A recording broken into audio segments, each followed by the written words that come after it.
Okay. Oh. Hi.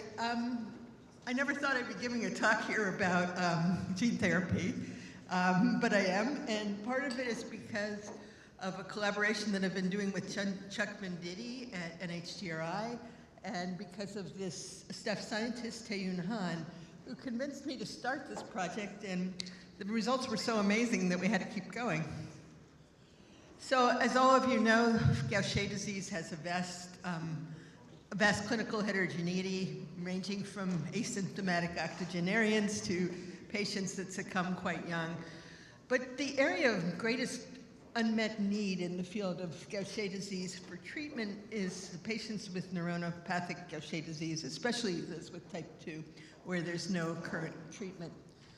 So AAV treatment has been proposed as a treatment for neuronopathic Gaucher disease before. And that's because all of the available current treatments are not brain penetrant. Gene therapy using AAVs can cross the blood-brain barrier to correct disease phenotypes. And I've listed here a bunch of preclinical studies that have been published over the past few decades, some of which were very good. And there's even 2 clinical trials that have been attempted using AAV gene therapy. But there's clearly still an ongoing need for trials with therapies with better efficacy and reduced genotoxicity. So what's different about our constructs, and why did I get into this again? And we looked to do preclinical evaluation of an AAV construct that's shown here. And some of the features of this that are special is that it's systemic administration via intravenous route. It uses the EFS promoters, which give stable expression but have a lot less genotoxicity and carcinogenesis potential than the constructs that have been mostly used using the stronger CAG promoter. It's enhancer-free, and we're using a codon-optimized cDNA for these constructs. We tried 2 different AAVs, AAV9 and AAV10 capsids. We tried these constructs first in H4 cells and then actually in dopaminergic neurons that you're going to hear about later this morning, which were isogenic lines, starting with a patient that had Gaucher disease. They were edited to wild type and to knockout. And here you can see that the knockout iPSC cells, when infected with our AAV constructs, greatly increase glucocerebrosidase activity. We then needed to come up with mouse models. We ended up using 2 for our studies. This is one that was published quite a while ago. The null allele Gaucher mouse is a neonatal lethal, but you could keep them alive longer if you have a promoter that allows the enzyme to be made just in the skin. So these mice usually die at 2 weeks of life, and they have very little enzyme activity in the brain, and they have a very dramatic demise. The second model we used was similar to what you've been hearing about today, which was a later onset neurologic mouse using a tamoxifen-induced method, where we actually fed the mice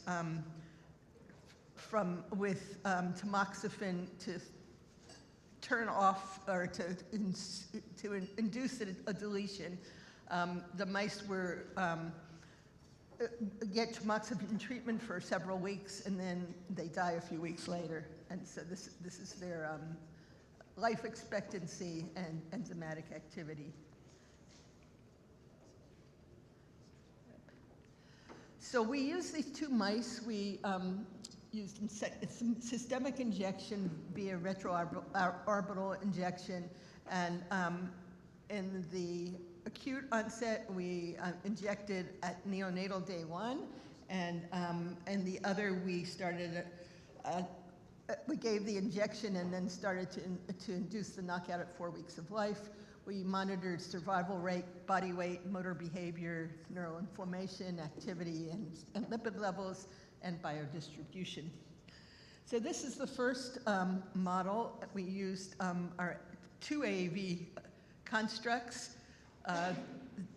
This is what really blew us away. If you guys can see the red line, that's when untreated mice die, universally by 2 weeks of life.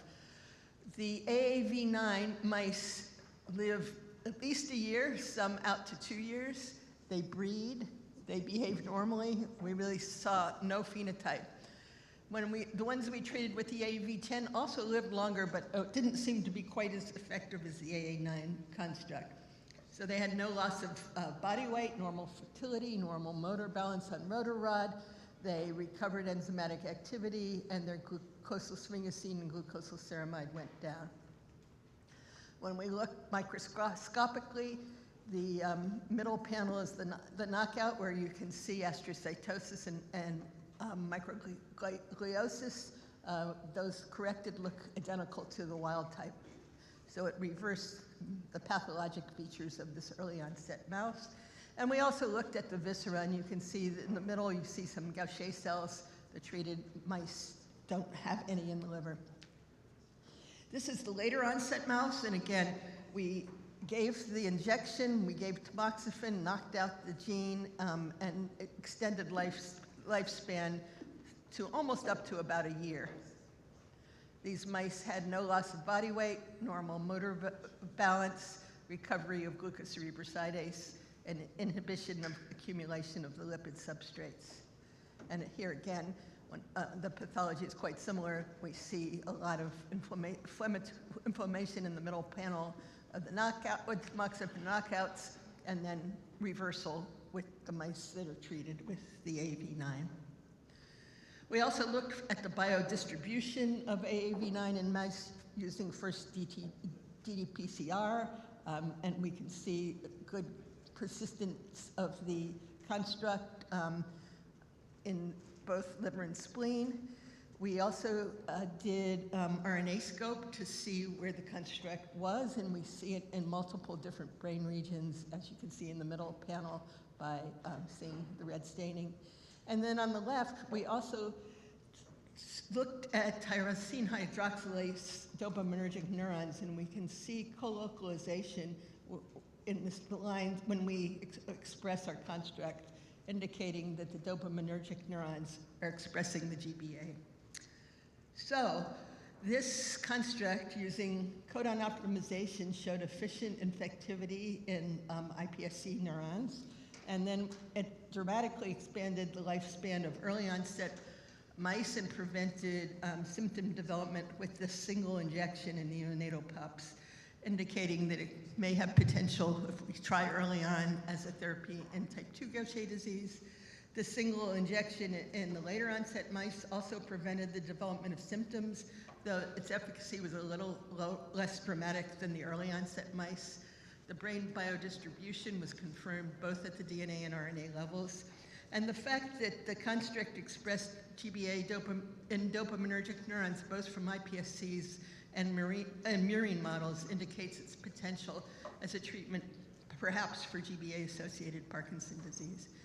Again, this was a close collaboration with my colleague, Chuck Venditti. Most of the work was done by Taeyeon Han in my lab, along with other members of the lab, and we thank our transgenic core and mouse facility. Thank you.